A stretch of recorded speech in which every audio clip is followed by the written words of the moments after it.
परभणी नांदेडमध्ये पंतप्रधान नरेंद्र मोदींची सभा सुरू झाली आहे। नांदेड येथे सकाळी 10 तर परभणीत 12 वाजता पंतप्रधान मोदींची सभा पार पडणार आहे।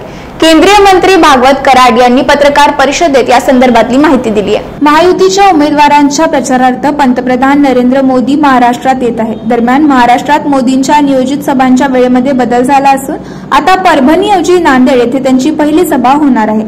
त्यानंतर परभणीत सभा घेतली जाणार आहे। पंतप्रधान मोदींच्या सभेच्या नियोजनासंदर्भात केंद्रीय मंत्री भागवत कराड यांनी परभणीत पत्रकार परिषद घेतली। यावेळी माहिती देताना त्यांनी 20 एप्रिल रोजी नरेंद्र मोदी हे पहिल्यांदा नांदेडमध्ये येथे सकाळी 10 वाजता नांदेडमध्ये सभा घेऊन 12 वाजता परभणीमध्ये पोहोचतील आणि 12 वाजता परभणीतील सभा घेतली जाणार आहे।